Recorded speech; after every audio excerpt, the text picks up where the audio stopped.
मेरा इतनी professional ringtone रखी तूने इस एज में, क्या बात है। चलिए ओके, एक बार क्विक रिवाइज कर लेते हैं अब तक हमने क्या क्या किया, ठीक है। यस ठीक है, ट्रिप पिकनिक वगैरह इत्यादि जो है आपकी, उन चीजों से बाहर आके मेरे साथ बने रहेंगे। कुछ सवाल है मेरे लाइफ में आपके जो पूछने मुझे। नंबर 1, जीएसटी इंडिया में कब इंट्रोड्यूस हुआ? आवाज नहीं आ रही है, ठीक है। जम्मू एंड कश्मीर में, चलिए बहुत अच्छी, जम्मू एंड कश्मीर में हुआ है 8 जुलाई 2017 को, और रेस्ट ऑफ इंडिया में हुआ है 1 जुलाई 2017 को। ओके, जीएसटी के अंदर, जीएसटी के अंदर कौन कौन से और अलग अलग टैक्स लॉज इंक्लूड होते हैं? टेक्निकली देखा जाए तो there is no act called as GST act, सही है। तो इसमें क्या क्या रहेगा? CGST act and GST compensation to states cess act, तो ये सब कब पास हुए थे? 2017। Is it clear? यस और no? So there is no act called as GST act technically, hence combinedly हम इन सबको क्या बोलते हैं? जीएसटी लॉ, ठीक है। तो जब भी आपको ये कंफ्यूजन हो कि सर मुझे ये बोलना है क्या सारे एक्ट के अंदर इसको टैक्स पे करना है, तो मैं क्या लिखूं सर? तो लिखेंगे हम ही has to pay tax under GST law. क्योंकि एक बच्चे को क्या कंफ्यूजन होता है कि सर अगर मैं लिखूं ही has to pay tax under CGST act, क्यों सर? क्योंकि मेरे को पढ़ाया गया है सीजीएसटी एक्ट, तो मैं अगर बोलूं कि सेक्शन 9 के अंदर टैक्स देना है ऑफ सीजीएसटी एक्ट, तो I will write like this. ये कंफ्यूजन बच्चे को होता है कि mister A is liable to pay tax under section 9 of CGST act 2017। अब जब ये वो खुद पढ़ता है तो उसको लगता है कि सर लेकिन वो एसजीएसटी भी तो पे करेगा, अगर विद इन स्टेट ट्रांजैक्शन करेगा तो, आउटसाइड स्टेट करेगा तो आईजीएसटी भी पे करेगा। तो सर फिर मैं ऐसे लिखूं क्या? He has to pay tax under section 9 of CGST act, section 9 of SGST act, under section 5 of IGST act, section 9 of UTGST act, and if applicable under GST compensation cess act. इतना बड़ा तो सवाल नहीं पूछा तेरे से, जितना तूने जवाब लिख दिया, सही है ना? यस, तो इन सब चीजों को स्मार्टली अपन क्या लिखेंगे? ही has to pay tax under section 9 of CGST act and GST law. धीरे धीरे समझेगा आपको, ठीक है। यस चलिए, अब सब मेरे साथ आ जाइए, कृपया कोई मोबाइल पे ना लगे रहे, सब मेरे पास देखिए, ठीक है। यस ठीक है, चलिए वार्निंग नंबर 1, नाम में वार्निंग 3 होने के बाद लूंगा, ठीक है। चलिए ओके, आ जाइए चलो, अब बढ़ते हैं आगे के पॉइंट के ऊपर। विद इन स्टेट अगर ट्रांजेक्शन होगा तो उस ट्रांजेक्शन को हम क्या कहते हैं? इंट्रा या इंटर?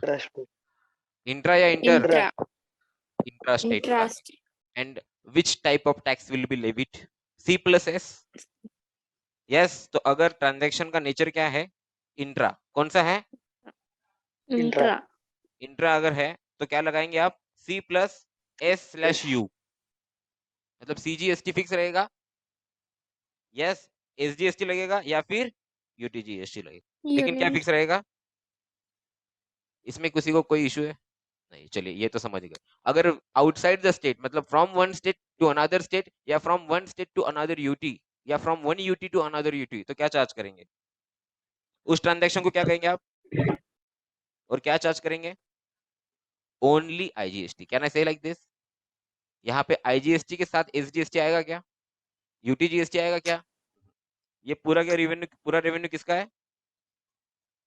यूनियन गवर्नमेंट का या फिर सेंट्रल गवर्नमेंट का। इंट्रा के अंदर सीजीएसटी का जो रेवेन्यू है ये किसका है? सेंट्रल गवर्नमेंट का। और ये जो है ये स्टेट गवर्नमेंट का, और ये यूनियन टेरिटरी का। Is it clear? Compensation cess जो है ये किसका रेवेन्यू है? सेंट्रल का। जो किसके लिए लिया गया है? स्टेट्स के लिए। ऑन अकाउंट ऑफ क्या दिया जाएगा? Compensation which they will be earning. Can I से लाइक दिस? बोलो यस और नो। जहां पे उनको रेवेन्यू डेफिसिट होगा, क्या वो रेवेन्यू डेफिसिट फुलफिल करने के लिए दिया जाएगा? कैन आई से लाइक दिस? चलिए यहाँ तक यस कोई प्रॉब्लम है? ओके चलिए, बाकी जीएसटी वगैरह क्या आया कैसे आया उसके ऊपर इतना सवाल जवाब होने के चांसेस कम है। इंपॉर्टेंट क्वेश्चन हमने 2 किए थे, अगर आपको याद होगा तो। कौन से अमेंडमेंट एक्ट के द्वारा जीएसटी लाया गया है? 101st अमेंडमेंट एक्ट, ठीक है। यस, अमेंडमेंट के क्यों करनी पड़ी कॉन्स्टिट्यूशन में? भाई लॉ लाना है, पार्लियामेंट आपका है, लॉ के वहां पे बिल पेश करो, present your bill, get the approvals, and yes enforce your citizen, sorry,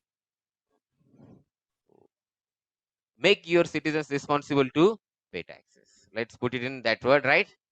Which will be more positive. Yes, yes, yes, with the hidden agenda of same thing, ठीक है। ये भूल जाता हूँ ये रिकॉर्डिंग। अभी 1 जनवरी 2022 से जीएसटी में ऐसे 22 चेंजेस आए हैं जो अभी तो आप समझ नहीं पाएंगे, लेकिन मैं आपको धीरे धीरे बताता रहूंगा।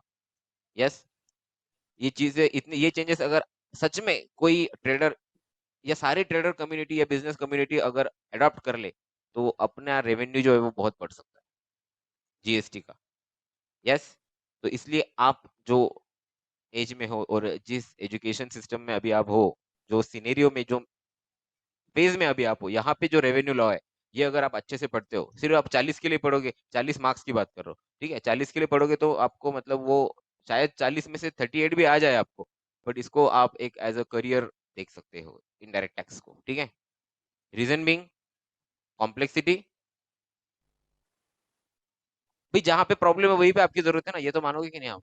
जो चीजें सॉर्ट आउट है वहां पे जरूरत होती है क्या? अभी ये इंजीनियरिंग वाले देखो कितने टेंशन में, सब जगह एआई आ रहा है, आर्टिफिशियल इंटेलिजेंस।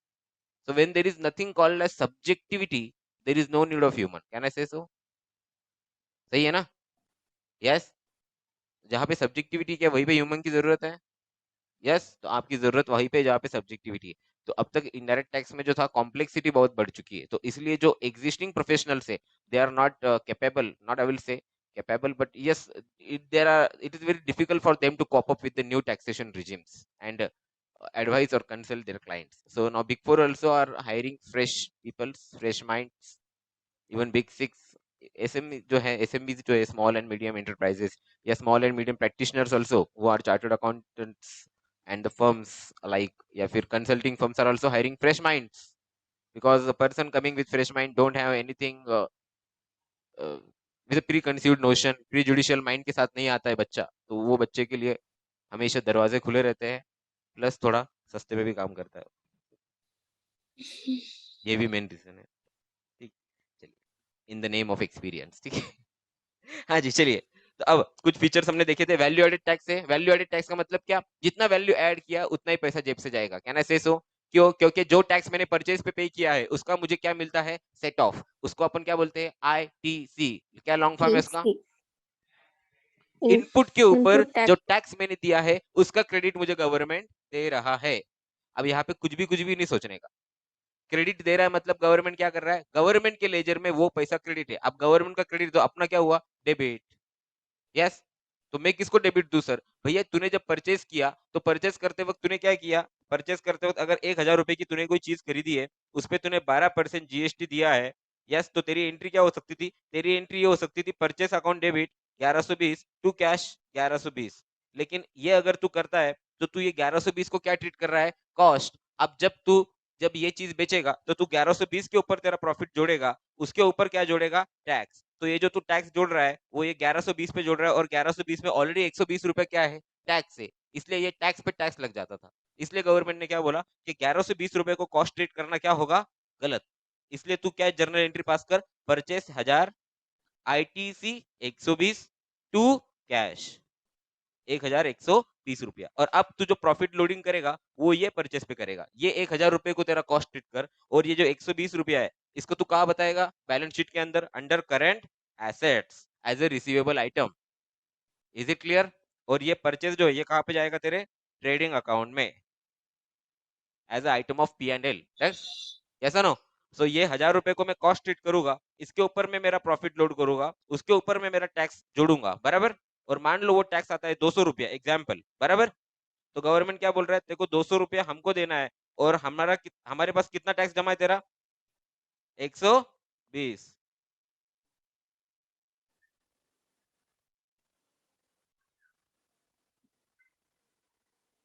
हमारे पास कितना पैसा जमा है भाई? 120। तो 120 का आईटीसी जेब से कितना जाएगा? 80 रुपया जाएगा। अभी जब मैं बोलता हूँ जेब से जाएगा, मतलब ये लॉस नहीं है अपना, अपने सामने वाले से पूरा क्या पूरा 200 ले लिया है। आए समझ में? और 120 का तुम्हारे पास क्या है? आईटीसी। तो जो 80 रुपया आप जेब से जा रहा है मतलब लॉस नहीं है। वी हैव टू पे in the form of cash और बैंक। अब जब मैं बोलूं in the form of cash मतलब फिजिकल कैश नहीं है, क्या नोटा ऐसा नहीं हो। In the form of cash मतलब कैश एंड कैश इक्विवेलेंस। आए समझ में? कैश एंड कैश इक्विवेलेंस को कैश बोला जाता है। Yes, the amount lying in bank is also a cash for the liquidity or in the finance terminologies, ठीक है। आप कई सारे इकोनॉमिक टाइम्स वगैरह पढ़ते होगे, वहां पे आप देखोगे क्या, यस एग्जांपल कि Mark Zuckerberg is also planning to buy anything where there are billions and millions people, ठीक है एग्जांपल, ठीक है, जो हर चीज जहाँ पे मिलियंस हो वो खरीद लेता है ना। यस, तो he is planning to buy example, let's say कि भी शेयर चैट जो है एग्जांपल लेने का वो सोच रहा है, आई डोंट नो उसका है कि नहीं, बट एग्जांपल वो सोच रहा है कि मुझे ये लेना है, इज इट क्लियर? तो कैसे लेगा? कैश में? उसको लोन की जरूरत है क्या? क्यों?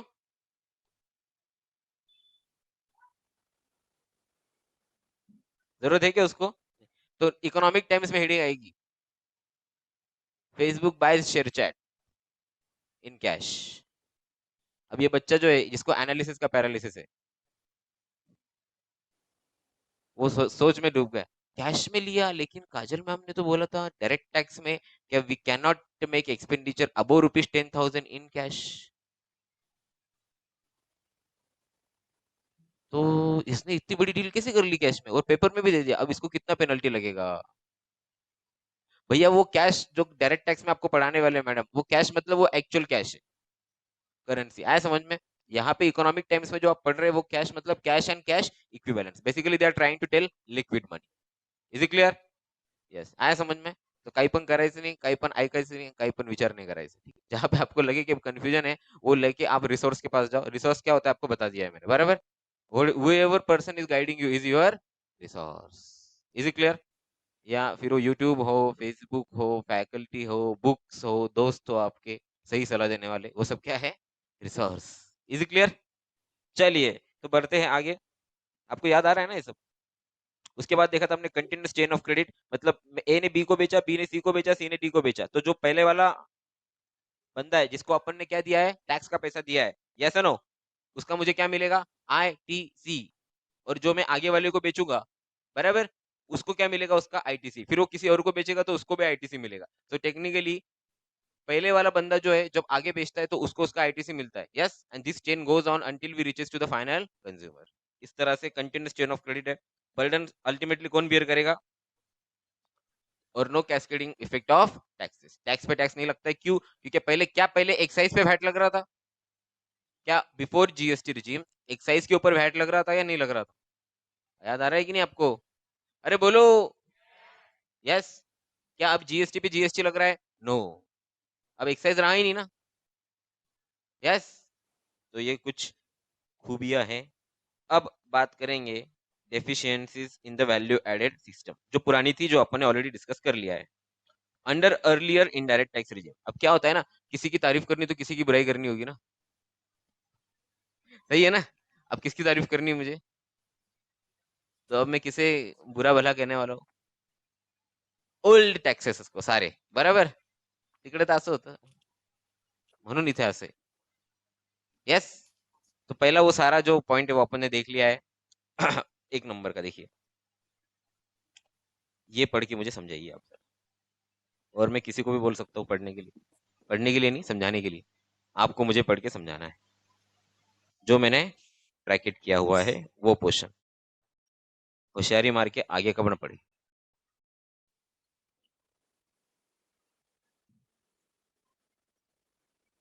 ऑनलाइन वाले भी कृपया बने रहे मेरे साथ दोपहर में।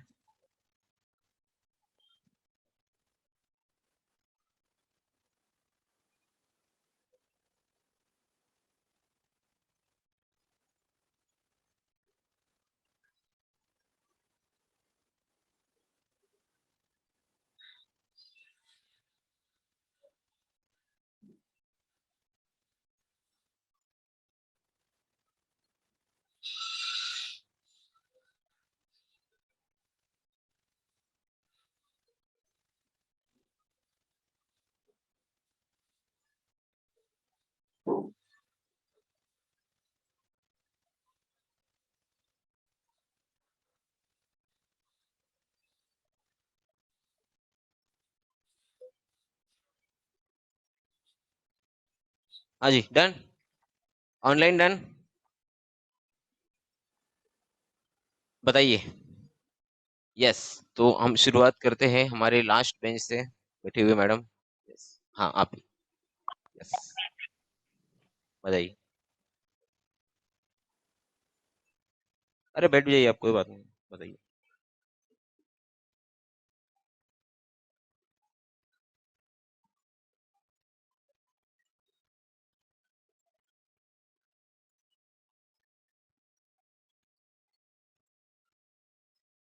जो भी आपको सही लगता है बताइए।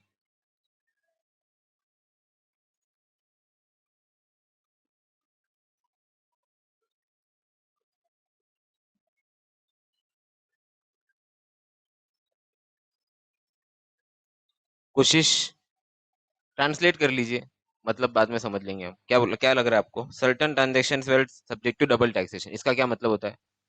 कुछ चीजों पे क्या लगाने वाले थे हम? डबल, बराबर है। अब आगे बताइए क्या हो। ये क्या है? एग्जिस्टिंग सिस्टम की क्या है ये? यस, आपका क्या नाम है मैडम? हम्म, सुकन्या जी। हाँ जी। यस, कोशिश कीजिए। और क्या लग रहा है आपको? तो डबल टैक्सेशन हो रहा था, मतलब उस पे क्या लग रहा था? उसको अपन क्या मान रहे थे? गुड्स भी मान रहे थे। और पुराने वाले सिस्टम में ऐसा क्यों हो रहा था? क्योंकि क्या डिस्टिंक्शन नहीं था क्लियर। तो एक या कुछ आइटम्स ऐसे थे जिसको अपन गुड्स भी मानते थे, और गुड्स का भी टैक्स लगा रहे थे। और गुड्स का टैक्स कौन सा है अपने पास? वैट और एक्साइज। और सर्विस का कौन सा है? तो क्या ये सही है? ये पुराने सिस्टम की क्या थी एक? इसलिए गरीबों का मसीहा कौन आया? GST, good and simple tax, hashtag condition apply. हा मतलब एक दिवशी मला उचलून घेऊन जातील बरं का, इकडे येतो. बहुत सच बोलता है ये, बहुत सच बोलता है. फुल चोक स्लॅम वगैरे दे. नाही ना सर, आता नाही बोलणार. सेन्सर्ड बोलेल, सेन्सर्ड. स्पीयर वगैरे दे रहे ना, गोल्ड बघ. यस, जे ते सांग ना, खरं कशाला बोलतो असं. हाँ जी, तो देखिए हुआ क्या था, क्यों ये मुसीबत आन पड़ी। ऐसा कौन सा आइटम है भाई? अब आप सोच रहे हो hey how how you can say sale of mobile is a service, है ना? हाउ यू कैन से, वो तो सर्विस है, वो प्योर सर्विस। लेकिन कुछ चीजें ऐसी थी जिसपे वैट भी लगा रहे और सर्विस टैक्स भी लगा रहे। अब वैट कब लगाएंगे आप? जब वो क्या है? गुड्स। सर्विस टैक्स कब लगाएंगे आप? तो ऐसे कौन सी चीज है जिसको आप दोनों मान रहे हो? ये कंफ्यूजन है। होटल्स, होटल्स में क्या कहना है आपका?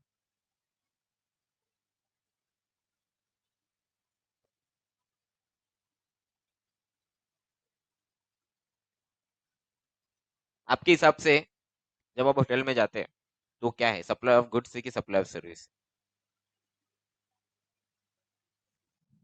अच्छा, किसी का है क्या रेस्टोरेंट आप में से किसी का? Anyone? अरे डरो मत, हा येऊन जाईल परत. हा हा रिकामाच दिसतोय मला.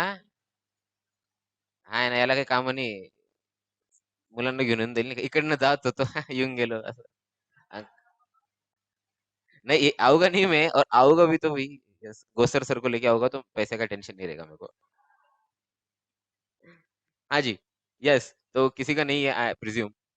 चलिए मान लीजिए कि इसमें डिस्टिंक्शन करना बहुत मुश्किल है, तो कैसे करेंगे और क्या प्रॉब्लम्स है देखिए। आप जब रेस्टोरेंट में जाते हैं तो इसको आप टेक्निकली क्या मानते हैं, सप्लाई ऑफ गुड्स की सप्लाई ऑफ सर्विस? अच्छा, कितने लोग बोलते हैं ये सप्लाई ऑफ गुड्स है? एनीवन? नहीं, दोनों में से एक ही जगह जाना है भाई,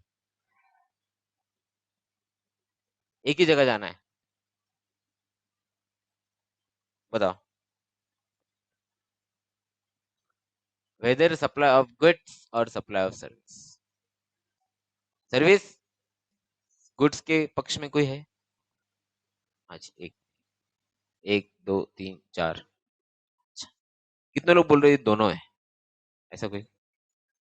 ये जिन्होंने ये दोनों केस में इंडिविजुअली की वो भी हाथ उठा सकते हैं ऐसा? मी करू का नको, ऐसा तो ऐसा नहीं। हाँ, कितने लोग बोल रहे हैं नहीं सर, पुढचं नाव ना काढू, लोक खूप झोप येते. सब जाग रहे हैं क्या? ऑनलाइन वाले भी जाग रहे हैं क्या सब? Yes, sir. Yes, online sir. वाले भी कृपया सर, जागते रहे. कोई भी बिग येस बॉस सर. साथ निभाना साथिया, तुझ्या जीव रंगला, तुला पाहते रे, तुला कळणार नाही, सध्या आई काय करते, ये सब नहीं देखेगा. तुला कस का माहिती रे एवढं नाव? वो मेरे को स्टूडेंट्स ने बताया है ऐसा. ये सब नहीं देखेगा।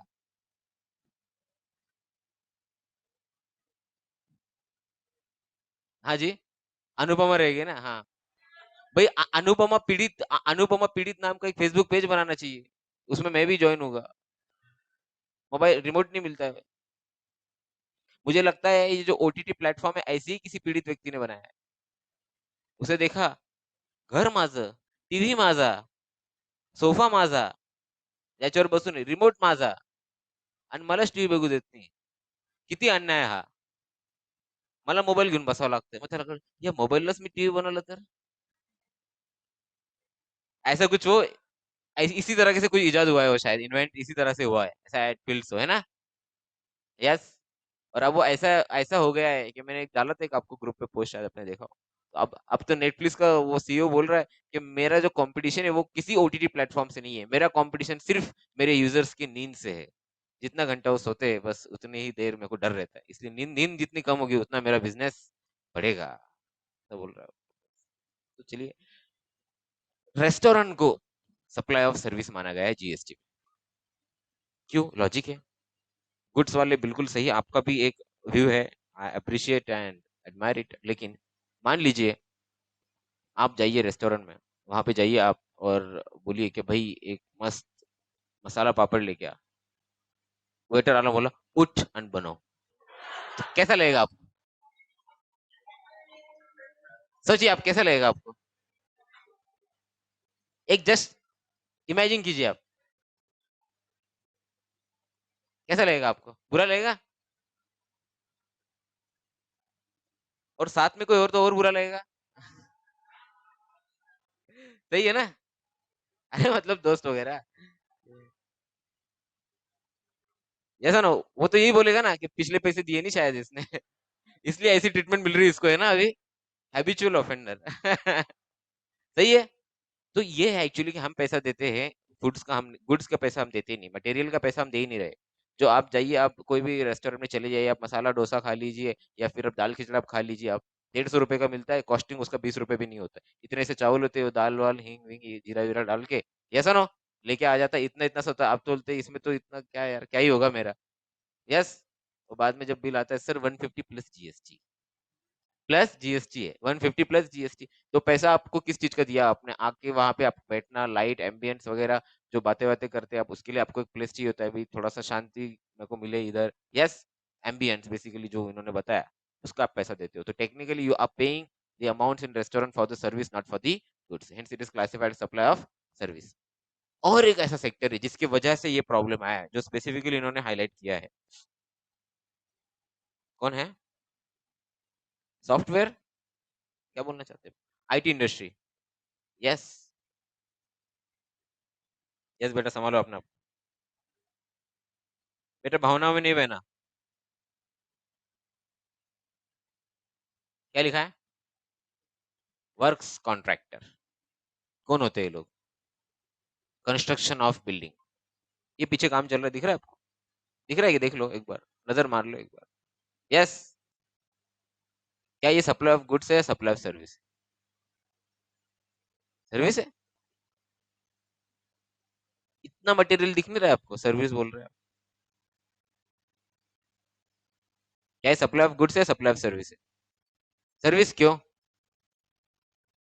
सॉरी? अरे तुम नहीं बना रहे, लेकिन तू खरीदने क्या जा रहा है? सर्विस खरीदने जा रहा है कि फ्लैट खरीदने जा रहा है? फ्लैट क्या है फिर? गुड्स है कि सर्विस है? फिर सप्लाई ऑफ सर्विस कैसे हो गया?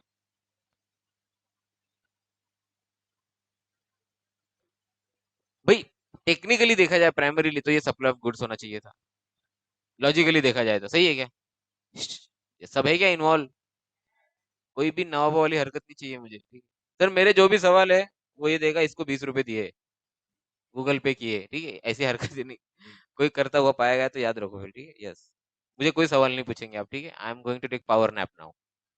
एक वाम कुक्षी घेऊ, ठीक है? चलिए।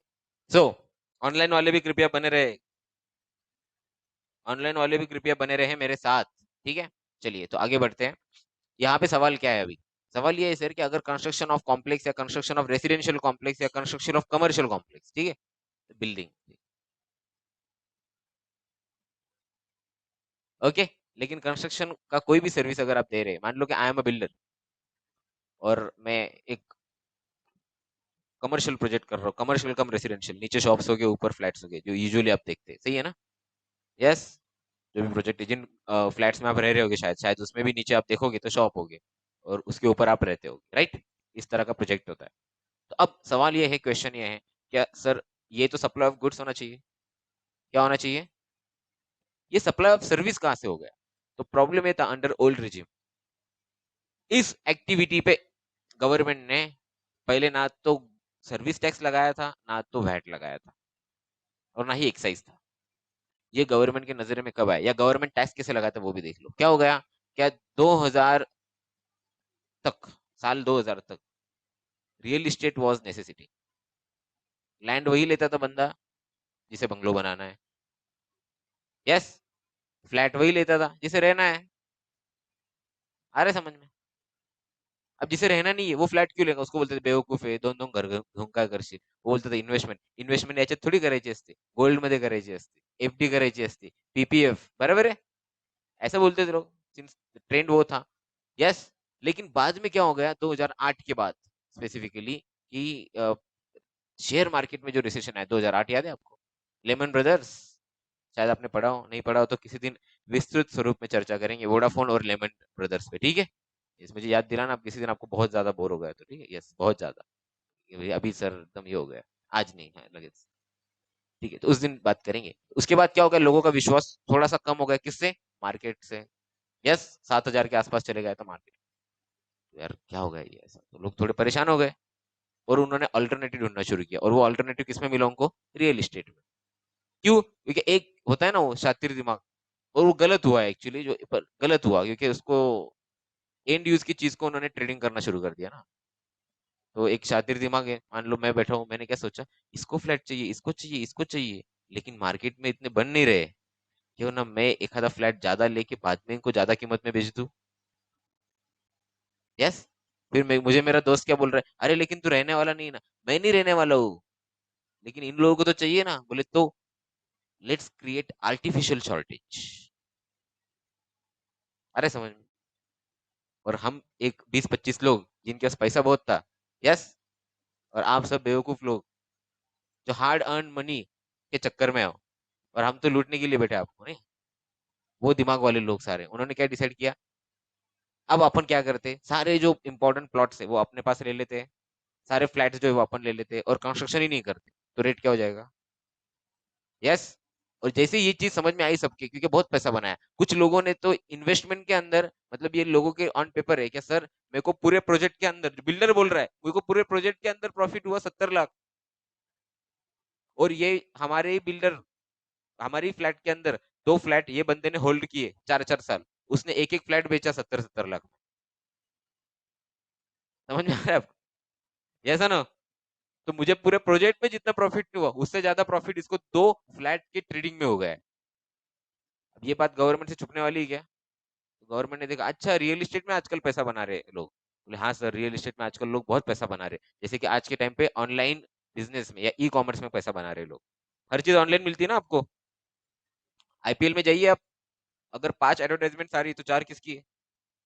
ऑनलाइन। रमी खेल लो, ड्रीम इलेवन खेल लो, शॉपिंग कर लो, वजीर एक्स पे आ जाओ, कॉइन स्विच पे आ जाओ, सही है ना? यस। वहां पे दिख रही है आपको कोई एडवर्टाइजमेंट, कोई काम की चीज दिख रही है आपको उधर, ये जो एक्चुअल में नहीं, ऑनलाइन ऑनलाइन ऑनलाइन। यस, हाँ, क्रेडिट क्रेडिट पे आ जाओ, पैसे भर दो, हम डेटा शेयर करेंगे ब्रैकेट में। यस, यही हो रहा है ना? तो गवर्नमेंट ने तब एनालाइज किया कि अच्छा रियल इस्टेट है, तो अब इसको अपन टैक्स के एम्बिट में लाते। तो पहले एक्साइज वाले आ गए, बोले हाँ अपने पास कितने टैक्स है, सब निकालो हथियार। बोले सर अपने पास 4 हथियार है। पहला हथियार कौन सा है? एक्साइज, दूसरा सर्विस टैक्स, तीसरा वैट, ऐसा ना? और बाकी कस्टम वस्टम भी। बोले सब हथियार निकालो बाहर, कौन कौन से चला सकते देखो। तो पहले एक्साइज वाला आया, बोले सर पहला वार मैं करूंगा, बताओ क्या है कमोडिटी। बोले कमोडिटी क्या है बताओ? बोले रियल इस्टेट। क्या है? रियल इस्टेट मतलब क्या? Flat VAT. अच्छा, एक्साइज जाने लगा वापस, क्यों? बोले सर प्रॉब्लम है। और क्या? To tax anything under excise the product has to be goods. Goods क्या होने चाहिए? यस, तो गवर्नमेंट ये भी मूवेबल है ना। ईंटें जो है एक जगह से दूसरी जगह लाई जाती है, सीमेंट एक जगह से दूसरी जगह लाया तो फिर ये बनता है, फाइनल प्रोडक्ट मूवेबल चाहिए बोले। ओह, तो गवर्नमेंटची ती पण तयारी होती, चेंज कर लेंगे law, movable either in pre construction mode, law change कर लेंगे, मेजॉरिटी है बोले, लोक विरोध नाही करेंगे, त्यांना वेळ तर पाहिजे, ते दिवसभर इंस्टाग्रामवर त्यांना काय, दुसऱ्यांची रील पाहताय, दिवसभर दुसऱ्यांची रील बघतायत, त्यांना काय घेणं, त्यांना हे नाही माहिती का एक्साईजचा रेट काय, त्यांना हे माहिती का आज कोणत्या ऍक्ट्रेसचं काय चालू आहे कुठे, हे विचारून घ्या त्यांना, त्यांना थोड़ी इंटरेस्ट है कामाच्या गोष्टी। यस, यस, बोले अच्छा ऐसा है कि, बोले हाँ, बोले, नहीं नहीं ये गलत हो जाएगा थोड़ा, ठीक है, तो वो बोले चलो मैं निकलता हूँ, फिर आया कौन है रे भाई, बोले भेजो नेक्स्ट सर्विस टैक्स, इसको भेजा गया सर्विस टैक्स, सर्विस टैक्स वाला आ गया, बोले सर इसमें सर्विस ही नहीं है, बोले क्यों, बेच रहा है फ्लैट तो सर्विस है का, सर्विस किसको बोला जाता है, जो इंटेंजिबल हो, ऐसा वैसा ये वो, तो वो ऑफिसर बेचारा बहुत है ना, जिंदगी में सीधी राह पे चलने वाला था जिसने ये सब एनालिसिस किया। उसके बाद में फाइनेंस मिनिस्टर ने बोला सुनो, हमने ये सब सुनने के लिए तुमको नहीं बुलाया है, हमें इस पे टैक्स लगाना है, बाकी तू देख अभी कैसे लगाने का। उसने सब सोचा कि ना how to turn this goods into service, this is challenge ना। Now listen, this is very interesting, because when the proposal was presented it is called as white paper. White paper इसको बोलते हैं जब भी कोई चीज मार्केट में आती है डिस्कस करने के लिए कि भाई तुमको इस तरह से हम टैक्स लेंगे, ठीक है, यस, इस तरह से हम तुमसे टैक्स लेंगे, ये जब बोला जाता है उसको बोलते हैं white paper, yes, draft in simple words. तो उसमें ये काफी लोगों को इंटरेस्ट था कि कैसे ये इसको सर्विस बनाएगी, सही है। इनका कहना ऐसा है कि सुनो, if I am a builder and I have client, ठीक है, आप सब जो है मेरे क्लाइंट है, तो गवर्नमेंट ने बोला कि भाई ये तुम्हारी एक्टिविटी जो है वो सर्विस टैक्स लॉ में बैठ रही है, तुम्हें टैक्स देना होगा। मैंने कहा सर कैसे, बताओ तो, बोले भैया देख, let's make it quite complex, आ जाओ। बोले क्यों, म्हणजे आमचं असंच आहे म्हणे, सोपं येत नाही आणि अवघड चालत नाही, असं झालं आयुष्य नाही। ये है प्रोजेक्ट कंप्लीशन, क्या है, सपोज मैंने कोई प्रोजेक्ट स्टार्ट किया, ठीक है, प्रोजेक्ट मैंने कब स्टार्ट किया था, लेट से 1 अप्रैल 2019 को, ठीक है, मैंने प्रोजेक्ट चालू किया और ये प्रोजेक्ट मेरा कंप्लीट हो गया, ऐसा इतना मार्च में नहीं होता है लेकिन एग्जांपल ले रहा हूँ, 31 मार्च 2022 को। अब ये जीएसटी की बात की डेट्स ले रहा हूँ मैं, लेकिन आप इसको समझिए कि प्री वैट रिजिम चल रहा है, मतलब प्री जीएसटी रिजिम चल रहा है, आया ना समझ में, याच्यात हाँ जीएसटी आल्यानंतर असं एकदम बालिश, कृपया बालिश विचार करू नये।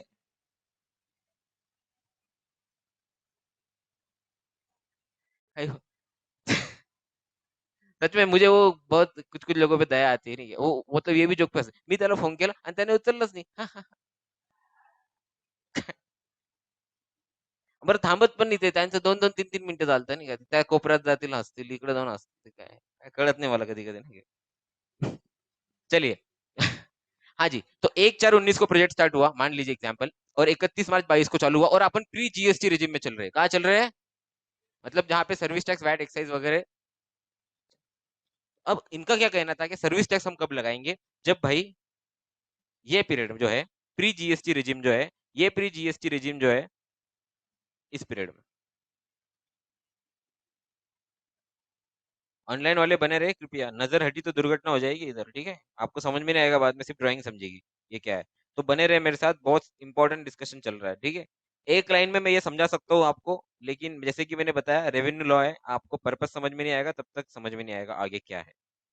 चलिए, तो ये जो प्री जीएसटी रिजिम था, सर्विस टैक्स लॉ कैसे लगेगा रियल इस्टेट पे, तो गवर्नमेंट ने बोला प्री जीएसटी जो, सॉरी प्री प्रोजेक्ट कंप्लीशन, मतलब कंस्ट्रक्शन फेज बोलू इसको मैं, अंडर कंस्ट्रक्शन चलेगा, अंडर कंस्ट्रक्शन हो गया ना, और प्रोजेक्ट कंप्लीशन के बाद में आफ्टर कंप्लीशन, आफ्टर कंस्ट्रक्शन, या उसको अपन पोस्ट कंप्लीशन बोल ले, बराबर।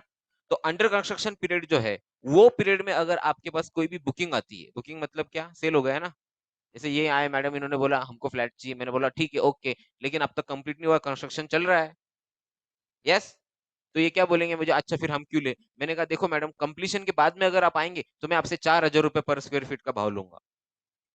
बोले ऐसा क्यों, लेकिन अगर आप अभी आते अंडर कंस्ट्रक्शन तो आपसे 3,000 लूंगा। बोले क्यों, क्योंकि मुझे प्रोजेक्ट कंप्लीट करने के लिए आप पैसा दे रहे हैं ना, तब तक तो मेरा प्रोजेक्ट कंप्लीट हो चुका होगा, तो उसमें इंटरेस्ट की भी कॉस्ट आ जाएगी ना, जो पैसा लेके मैंने बिल्डिंग को बनाया वो बैच पे उठाया ना कहीं से, तो वो बैच की भी कीमत उसमें ऐड हो जाएगी, इसलिए महंगा। तो इन्होंने सोचा कल भी देने आज भी देने, क्यों ना आज ही दे दूं और 3,000 में बुक कर लो, सही है क्या, यस, 1,000 स्क्वायर फीट का फ्लैट है, उस पर 1,000 रुपया बचेगा, सही है कि नहीं, यस, तो एग्री हो गए, डन, हमने डील कर ली। अब सर्विस टैक्स वालों का कहना है कि अंडर कंस्ट्रक्शन अगर तुमने कोई बुकिंग लिया तो इस पे आपको सर्विस टैक्स देना होगा, और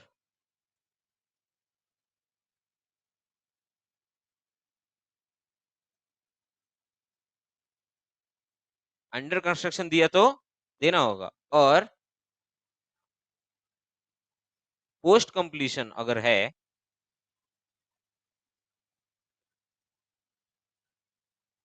तो service tax not applicable, in short क्या हो जाएगा, एग्जम्प्ट।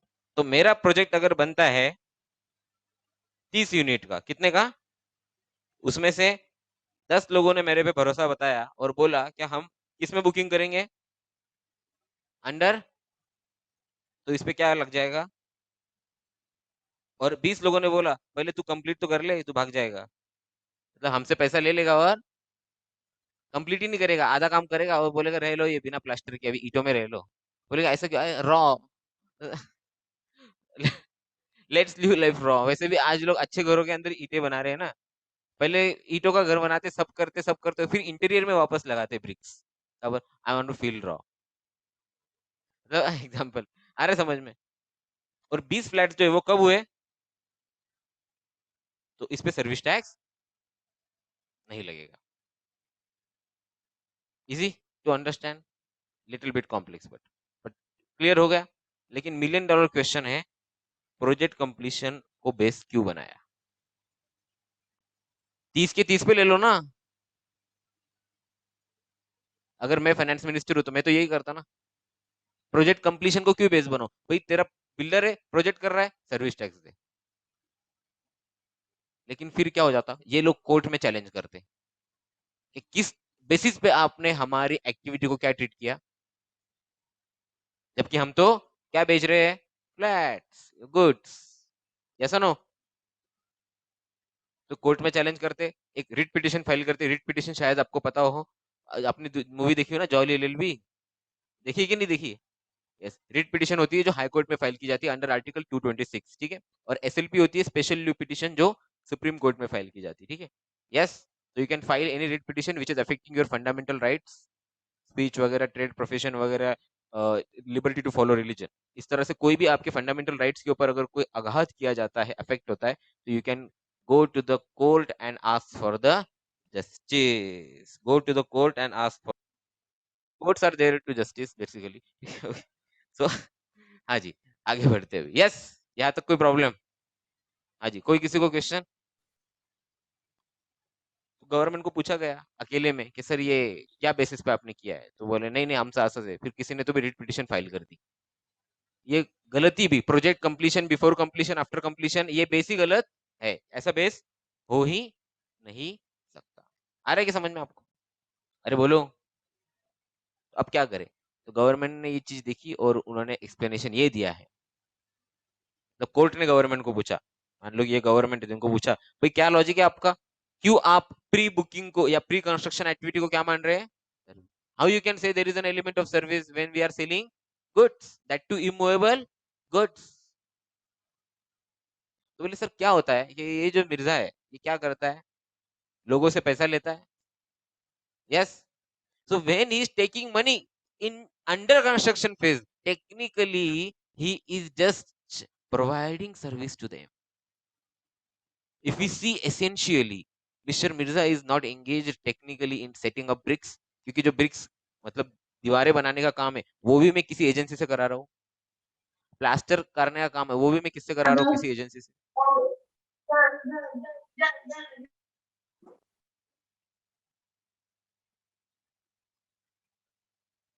उसके बाद पेंटिंग का काम है कौन कर रहा है, एजेंसी कर रही है, मेरे खुद के लोग करते हैं क्या कभी? और मेरा काम क्या होता है, हेलो हाँ भाई वो प्लास्टर करवा दे यार, सर आज लेबर कमी, बगना बगना दादा, हाँ इसको रिक्वेस्ट कर उसको रिक्वेस्ट कर, तो am I technically only managing the activities? I am not actually doing anything on the field. I am doing, but I am managing. Management is the thing which I am doing. Am I right? The second part which I am doing is I am looking for bookings. तो customer को लाना और उनको उनको चाहिए उस तरह का प्रोजेक्ट बना के देना, ये काम में मैं एंगेज हूँ। तो technically arrangement all of all these agencies and providing customer even before completion of a particular thing is nothing but a customer and seller relationship, which we can turn it into a service which we are providing, and that's why we are making it taxable under service tax law. This thing is missing when project is completed. आया समझ में? Project complete होने के बाद में कोई agreement नहीं होता है, क्योंकि यहाँ पे क्या हो रहा है कि ये मैडम ने जब मुझे फर्स्ट स्लैब हुआ तब पैसा दिया बुकिंग का, इनका फ्लोर है 7वें मंजिले पे, वो तो बना था क्या अभी? तो इन्होंने बोला वैसा मैंने इनको बना के दिया, ऐसा गवर्नमेंट ने उसको क्या किया है, इंटरप्रेट किया है। तो टेक्निकली आपको चाहिए वैसे मैंने आपको बना के दिया, इसलिए आपके और मेरे बीच सर्विस का रिलेशन है, that's why it is taxable under service tax law. Yes, और कोर्ट ने बोल दिया हाँ बरोबर है, चला डन। फिर अकेले में पूछा गया उसको, भाई क्या ये तो गलत है, माहिती पण तुम्ही प्रॉफिटली कमवता येणार आहे, तुम्हाला कसं काय सोडून देऊ, हे खरं रिझन आहे का? हो, आया समझ में? तो गवर्नमेंट रिवर्स चाहता है, इसलिए आपको कोई भी नया एरिया मिलेगा जिसपे गवर्नमेंट टैक्स लगा दो, समझ लो क्या कर रहा है बहुत, उसके पास बहुत माल पानी है। अरे मतलब पैसा है, आई मीन टू से। यस, ओके, माल पानी वाला आदमी बाजू की पुलिस में अपने पास। यस, हमारे आदरणीय गुसर साहब। चलिए, ये तो हो गया एक पॉइंट। अब जैसे ही ये चालू किया, सर्विस टैक्स किसका रेवेन्यू है भाई? सर्विस टैक्स किसका रेवेन्यू है? सेंट्रल की स्टेट? सेंट्रल की स्टेट। तो ये बिल्डिंग बन रही, मान लो आज अपन 2017 के पहले की युग में है, तो ये बिल्डिंग पे सर्विस टैक्स लगा दे, किसको मिलेगा पैसा? बिल्डिंग कहाँ पे बन रही है, कौन से कहाँ बन रही? नासिक में बन रही, कॉलेज रोड में, प्राइम लोकेशन ऑफ नासिक, बराबर। कौन नासिक कौन से स्टेट में आता है? महाराष्ट्र वालों के भी व्हाट्सएप ग्रुप पे पता चला। यस, उसका जो दोस्त था सेंटर का सर्विस टैक्स में, उसने उसको भेजा नहीं किया, hey bro, depending upon the language अलग अलग, हे ब्रो, ए भाई क्या चल रहा है, ये भी आएगा, क्या कर रहे हो? बोले ये बिल्डिंग पे सर्विस टैक्स ले लिए हम। कैसे लिए हो? लॉ लेके आए, थोड़ा बेवकूफ बना दिए लोगों को और लगा दिए। बोले कुछ आवाज नहीं किया, कैसे करेगी? बोले प्रोजेक्ट कहाँ है? तुम्हारे नासिक में। और नासिक को क्या दिए हो? अपॉर्चुनिटी। किस चीज की? डेवलप हो, और डेवलप कीजिए, और प्रोजेक्ट कीजिए, और सर्विस टैक्स का भुगतान कीजिए, ताकि सेंटर जो है वो और सफिशिएंट हो। सेंटर सफिशिएंट होगा तो देश और सेल्फ सफिशिएंट होगा, देश की उन्नति में योगदान कीजिए। बोले सर लेकिन हमारे योगदान का क्या? देखिए आप भी तो देश में हैं सर, लेकिन प्रोजेक्ट महाराष्ट्र में है ना, तो आप महाराष्ट्र को कुछ दो, दे रहे हैं ना आप, आपको देखिए इनकम टैक्स देंगे ना हम आपको। बोले नहीं सर, सर्विस टैक्स। देखिए आपका बिल्डर अगर बड़ा होगा तो वो क्या ज्यादा देगा? इनकम टैक्स, इनकम टैक्स में शेयर देंगे ना हम आपको। बोले नहीं सर, मुझे किस में शेयर चाहिए? काटो फोन अभी, अब बहुत ज्यादा हो गया। I don't know word with you. ठीक है, हाँ जी। तो अब स्टेट वालों को भी लगा कि यार आपल्याला पण काहीतरी, आपले पण हत्यारं काढा रे, यांच्याकडे तर एकच आहे काय, व्हॅट, कुछ है क्या और? जब जैसे ही वैट की बात निकली तो वो बोले कि अरे नहीं वैट नहीं लगा सकते। बोले क्यों? बोले एक्साइज वाला ऑलरेडी घर जा चुका है इसी पॉइंट को लेके, क्योंकि गुड्स क्या प्रूव हो गए? इमूवेबल। इमूवेबल गुड्स गुड्स होते हैं क्या? एक्साइज में गुड्स क्या होते हैं? मूवेबल एंड मार्केटेबल, बराबर है क्या नहीं? तो ये ना तो मूवेबल है मार्केटेबल है, लेकिन मूवेबल नहीं है ना। तो वैट में भी गुड्स की वही डेफिनेशन है, क्या होने चाहिए? गुड्स मूवेबल एंड क्या ये गुड्स मूवेबल है? तो क्या वैट भी लेवी हो सकता है? नहीं हो सकता। लेकिन इन्होंने भी प्रण लिया था ना, ते आपल्या इथे येऊन कमवू राहिले. ते मतलब कोण? Central government. आणि आपल्या डोळ्यासमोर राहून आपण काहीच करू शकत नाही. बरोबर आहे की नाही? तो वापस वो आया, बोले नहीं सर अपन नहीं कर सकते. फिर फायनान्स मिनिस्टर बोले तुला बोललो ना मी, मला याच्यावर काय पाहिजे, टॅक्स. कसं करायचं, काय करायचं, तो प्रॉब्लेम तुझा आहे. फिर वो आत्मचिंतन में गया, उसने मुझे फोन किया, ठीक है, सॉरी, तो उन लोगों ने डिस्कस किया आपस में, ठीक है, यस, और ये आउटपुट निकला है. जैसे कि सर्विस टैक्स के अंदर ये बोला गया है कि बिफोर कंप्लीशन जब प्रोजेक्ट रहता है तो क्या रहता है, क्योंकि आप उसको सर्विस दे रहे हो ना 1 to 1, उसी तरह से वैट लॉ में हम ये बोलना चाहते हैं कि when the project is under construction there is a flow of goods which are coming and going, hence technically we cannot say that the property is immovable. Hence if the project is under construction phase it is a movable, hence VAT can be levied.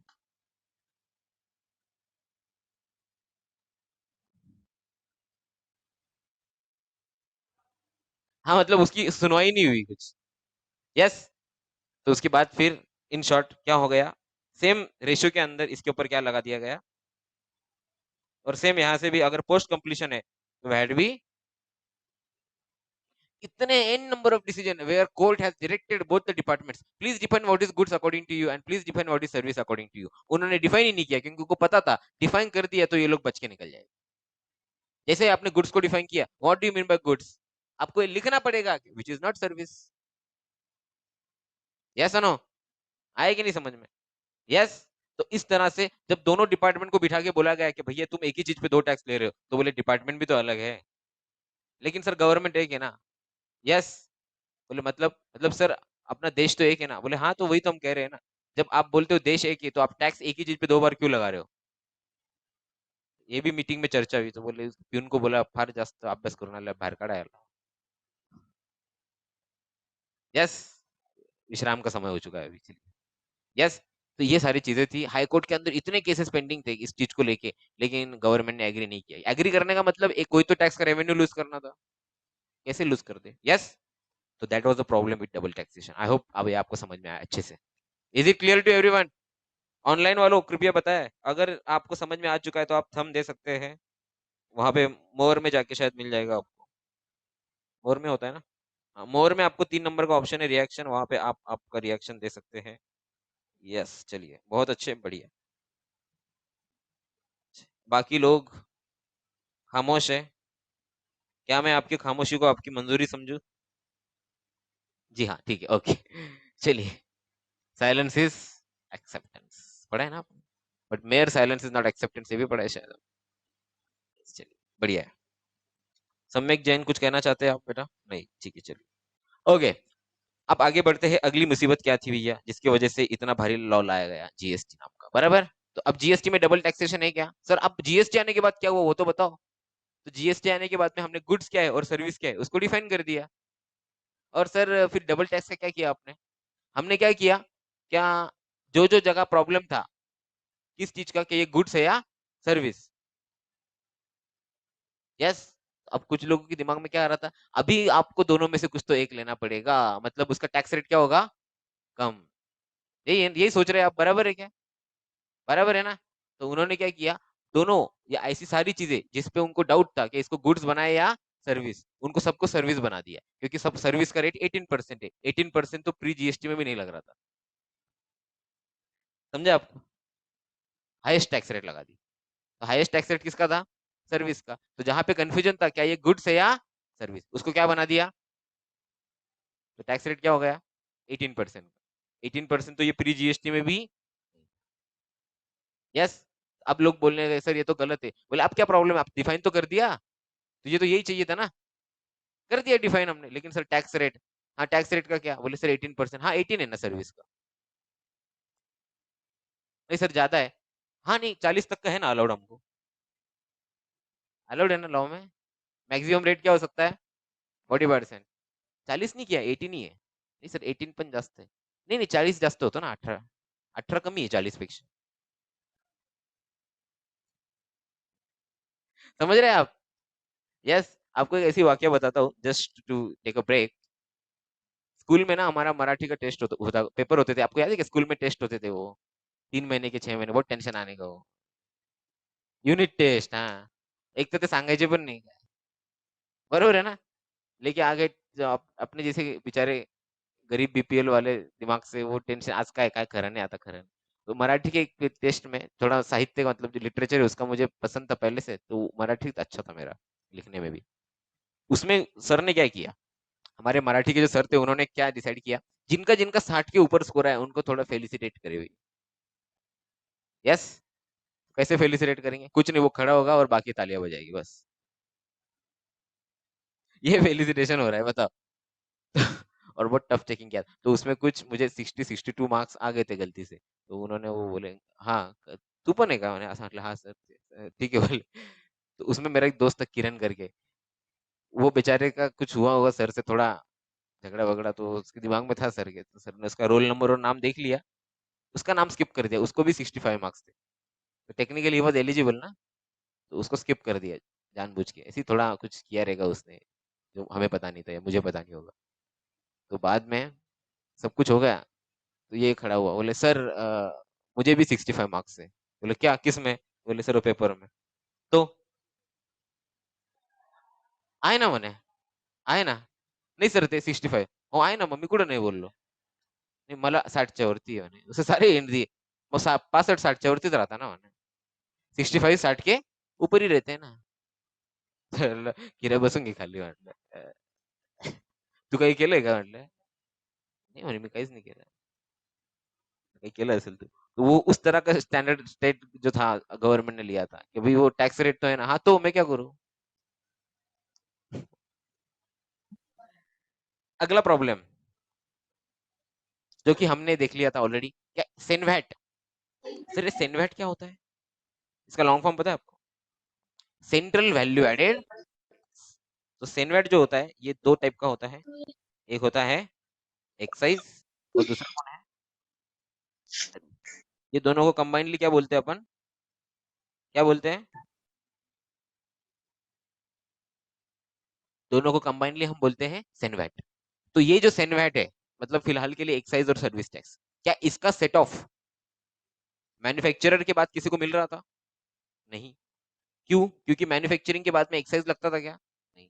Service tax लगता था, तो उनको उसका क्या नहीं मिल रहा था technically, बोलो, अरे बोलो, सेट ऑफ। तो क्या एक्साइज के ऊपर वैट लगा रहे थे हम? यस और नो? ये पॉइंट याद है आपको या नहीं?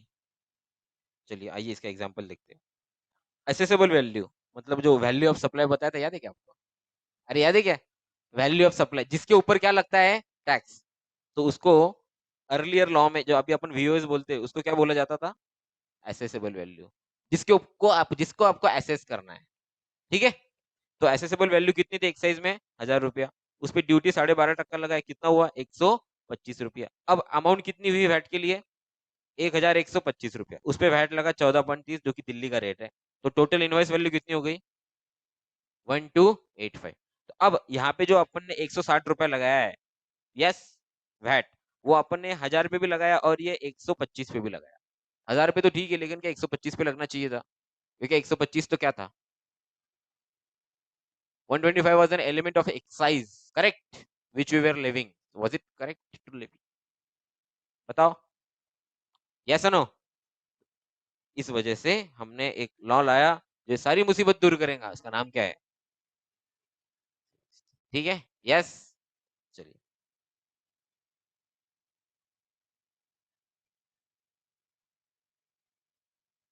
अब ये पॉइंट का मतलब मुझे समझाना है आपको, आपके पास 40 सेकंड का समय है।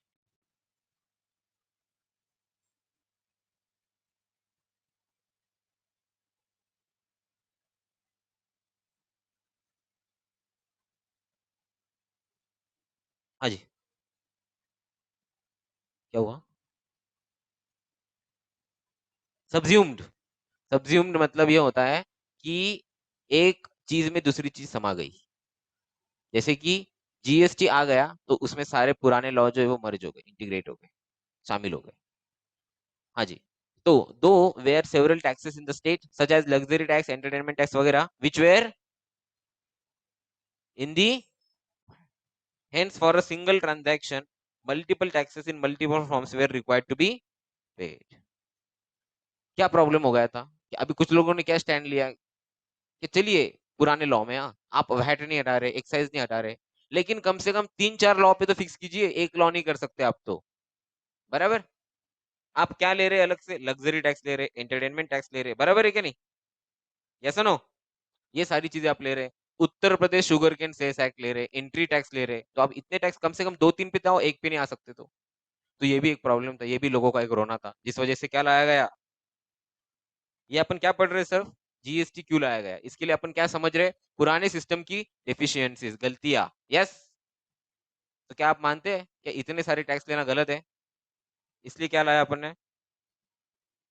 यस, ये वाले पॉइंट पे हम फोकस करेंगे।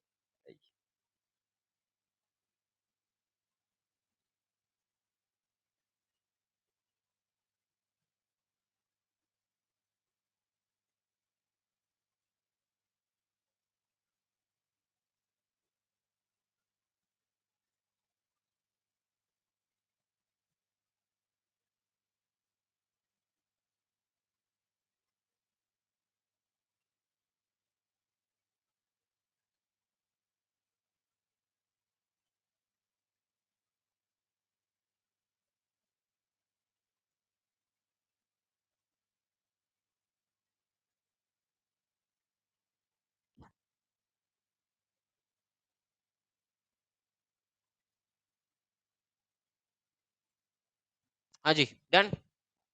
क्या बोल रहे हैं? यस,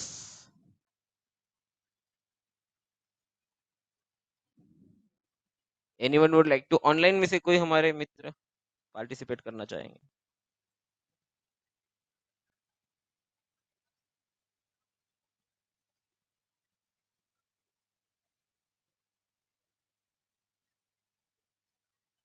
चैतन्य से बात करेंगे आज, चैतन्य गागरे।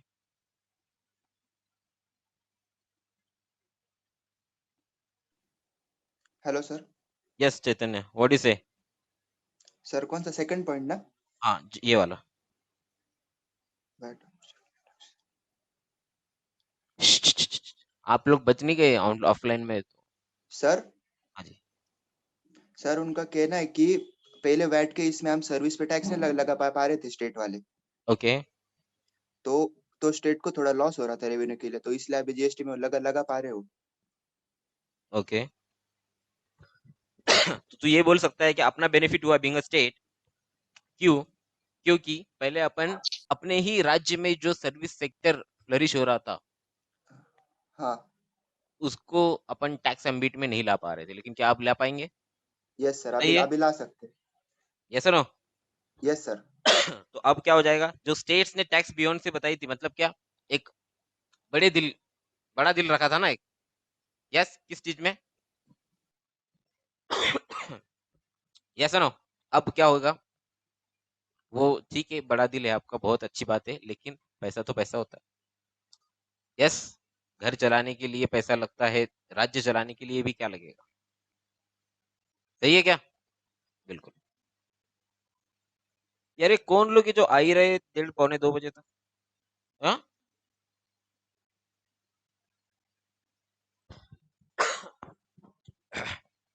रिपीट टेलीकास्ट देख रहे थे क्या?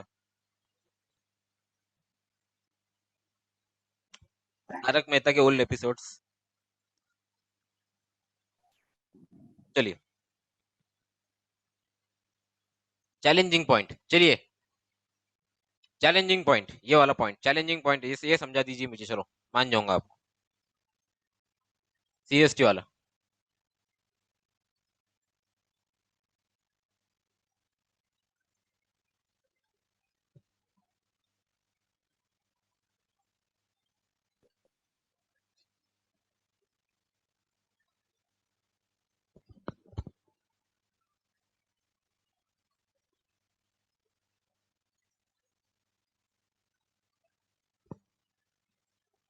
हाँ जी,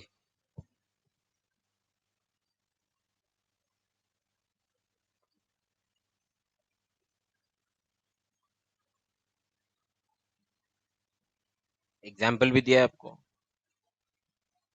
आपस में मत बात करो, जिससे आप बात कर रहे हो उसको भी नहीं आ रहा है। इधर इंडिपेंडेंट एनालिसिस।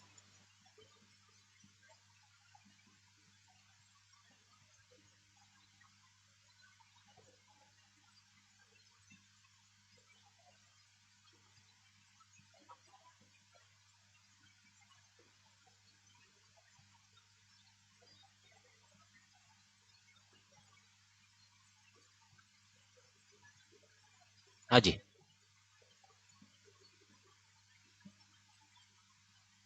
सीएसटी क्या हो रहा था? सीएसटी एक टैक्स था जो जब आप कब लगता था सीएसटी? जब आप क्या करो, एक स्टेट से, तो अपने क्वेश्चन में अपन एग्जांपल लेते हैं, ये है दिल्ली और ये है पंजाब, बराबर है? तो ये एग्जांपल के जरिए अपन समझने की कोशिश करेंगे क्या। If a dealer in Delhi purchases goods from a manufacturer in Punjab, 1000 रुपया प्लस 2% सीएसटी लगाया उसने, बराबर है क्या? And sell such goods within Delhi for rupees 1200। तो पहले मैंने क्या किया, पंजाब से गुड्स लाए, बराबर। अब रूल क्या हो रहा है कि जब पंजाब वाला बंदा दिल्ली में बेच रहा है तो पंजाब वाला वैट लगा सकता है क्या? नहीं। वैट कब लगाएगा वो? जब पंजाब का मैन्युफैक्चरर पंजाब में बेचे। Since he is doing, intra कर रहा है या इंटर कर रहा है, क्या कर रहा है? इंट्रा या इंटर? इंटर स्टेट ट्रांजेक्शन है, ठीक है। मेरे साथ बने रहे कृपया, ठीक है। आपकी दिल की आवाज बोल सकती है बस जाला, गिव अप, ठीक है। ये यही वो पॉइंट है जिसके लिए आप सीए कर रहे हैं, ठीक है। जो आप कॉन्फिडेंस और प्राउड लेके बाहर घूम रहे हैं ना सोसाइटी में, सीए करते है, तुझ्या सारखं नहीं है, सीए करते है, अभी कीमत चुकाने का वक्त है। आया समझ में? यस, ये वो मोमेंट है जिसके लिए आप बाहर ग्लोरीफाई किए जाते हैं। तो उसको कमिट रहिए और कीमत चुकाइए। पंजाब वाला बंदा दिल्ली वाले को बेच रहा है और दिल्ली वाला खरीद रहा है बाहर से, सही है क्या? 1020 रुपए में। अभी 1020 में 1000 रुपए बेसिक प्राइस है, 20 रुपए सीएसटी है। पंजाब वाले ने वैट क्यों नहीं लगाया? क्योंकि ट्रांजैक्शन इंटरस्टेट है, the goods are not getting sold within the state, the goods has been sold outside the state. So under earlier regime, क्या सर इंटरस्टेट ट्रांजैक्शन पे सीएसटी लगता था? यस। आया समझ में? अब दिल्ली वाले बंदे के लिए क्या ट्रांजैक्शन है? उसने 1000 रुपए का माल खरीदा है, 20 रुपए क्या दिया है? सवाल उसके सामने ये पूछा जा रहा है उस बंदे को कि अब दिल्ली वाला बंदा आगे माल कैसे बेचेगा? देखिए, the tax cell is 12.5, hence output tax liability is 150। अब 12, ये 150 रुपए किस पे निकाला, जरा बताना मुझे, किस पे निकाला? क्योंकि 1200 रुपए पे उसने माल बेचा, किसने बेचा? दिल्ली वाले बंदे ने। उसका परचेस था, बराबर क्या? ये बाद में वो आया उधर, 1200 रुपए पे उसने सेल कर दिया, तो इसके ऊपर उसका टैक्स रेट कितना है लेटेस्ट से? 12.5। तो इसको मल्टीप्लाई करो, डी वैट मतलब दिल्ली वैट। ओके, कितना आ गया? 150 रुपए क्या आ गई? Output liability. अब ये 150 रुपए में से जब उसको बोला गया दिल्ली वाले बंदे को, भैया ये पैसा 150 रुपए गवर्नमेंट को भर, तो वो क्या बोल रहा है? बाबूजी हम भर तो दे। यस। ये 20 रुपये जो दिए हम, उसका क्या? किसको दिया है तूने? सीएसटी के फॉर्म में। उसका सेट ऑफ नहीं मिलेगा तेरे को, उसका सेट ऑफ। क्या बात कर रहे हैं सर? मतलब मेरे लिए कॉस्ट 1020 हो गई? बोले हाँ सर, लेकिन 20 रुपए तो क्या है? सीएसटी है, टैक्स है, उसका मुझे क्या मिलना चाहिए? लेकिन मिल रहा है क्या? नहीं मिल रहा है। अब ये पैसा उसको किसको चुकाना है? 150 रुपया। कौन सी गवर्नमेंट को? लेकिन दिल्ली गवर्नमेंट ना, क्योंकि ये दिल्ली वाला इंट्रा कर रहा है या इंटर कर रहा है? दिल्ली वाला इंट्रा कर रहा है या इंटर? मैं वापस बता रहा हूँ, मेरे साथ बने रहिए, बाद में बहुत दिक्कत आ जाएगी। हाँ? फिर मेरे को आके बोलना मत सर काहीच कळत नहीं है। यस, क्योंकि अब बाकी बच्चों को समझ में आ रहा है, ये मुसीबत होती है आपकी, आपको समझ में आ रहा है, ये प्रॉब्लम नहीं होता है आपका। सही है ना? ऐसा ना, इसको और बुरा भी ज्यादा लगता है। फिर आप उन लोगों को ढूंढना शुरू करोगे जिसको समझ नहीं आ रहा है, फिर जब नहीं मिलेगा ना तब कोर्स छोड़ दोगे। याद रखना ये जो बता रहा हूँ, ठीक है? यस। तो हर चीज का समय है, मैंने आपको बता दिया है जो मुझे बताना था, ठीक है। बाकी आप इतने तो अडल्ट हो, क्या आप समझ सकते हो मुझे क्या बताना है, बोलना है, ठीक है? यस। हर रोज मैं ये बात रिपीट नहीं कर पाऊंगा बेटा, तो कृपया करके अपना कंसंट्रेशन और कॉन्फिडेंस दोनों बनाए रखे। तो दिल्ली वाले का बंदा जो है वो 150 रुपए में बेच रहा है विद इन दिल्ली, तो वो सिंपल लॉजिक बोल रहा है कि सर मुझे ये 20 रुपए का आप क्या दे दो, सेट ऑफ। लेकिन ये रिक्वेस्ट कौन से गवर्नमेंट को कर रहा है? दिल्ली। दिल्ली गवर्नमेंट ने उसको एक ही सवाल पूछा, ये 20 रुपए तूने किसको दिया है? किसको दिया है? मतलब पंजाब वाले बंदे को दिया, तो कौन सी गवर्नमेंट को मिला? हमें दिया क्या? तो हम क्यों सेट ऑफ दे? क्या वो सही है? लेकिन नहीं नहीं, टेक्निकली देखा जाए तो सही है भाई। सेट ऑफ वो कब देंगे? जब तूने उनको 20 दिया है ना। मतलब ये बंदा क्या बोल रहा है दिल्ली वाला, क्या मेरा आपके पास 150 रुपया, सॉरी 20 रुपया पड़ा है, ऐसा किसको बोल रहा है वो? दिल्ली वालों को। दिल्ली वालों के पास है क्या वो 20 रुपया पड़ा हुआ? वो तो पंजाब के पास है ना। फिर वो क्या बोल रहा है, सर लेकिन भारत भाग्य विधाता, भारत माता देश है। I am not living in state, मुझे ना तो स्टेट के नाम सुनाई देते रे, चक दे इंडिया। स्टेट के नाम ना सुनाई दे रहे ना दिखाई दे रहे। We are living in a federal structure. Sir लेकिन ये तो गलत है, कोई प्रॉब्लम नहीं, तू दूसरे दूसरे राज्य में नहीं, दूसरे देश में जाके बिजनेस कर फिर। मैं लड़ूंगा sir, one nation one tax के लिए। यस। फिर वो लड़ा, आंदोलन दिया उसने जंतर मंतर पे। यस। आंदोलन दिया उसने कॉलेज रोड पे जाके, मैकडी के बाहर बैठ के। और उसके बाद जीएसटी आया है ऐसा। यस। तो अब जीएसटी आने के बाद क्या हो गया? अब जब पंजाब से दिल्ली जाएगा मटेरियल, तो क्या लगेगा? और दिल्ली वाला बंदा जब दिल्ली में बेचेगा तो क्या लगाएगा? C+। एम आई राइट? ध्यान से देखना, अभी बहुत इंपॉर्टेंट पॉइंट बता रहा हूँ, ये टर्निंग पॉइंट है बेटा। ऑनलाइन वाले भी कृपया बने रहे, कहीं ना जाइए। ऑनलाइन वाले सब है क्या मेरे साथ? Yes, sir. Yes, थोड़ा sir. कम कर दो यार, थोड़ा आ जाए यकीन मुझे। देखते हैं 64 बच्चे कितने आ जाते हैं।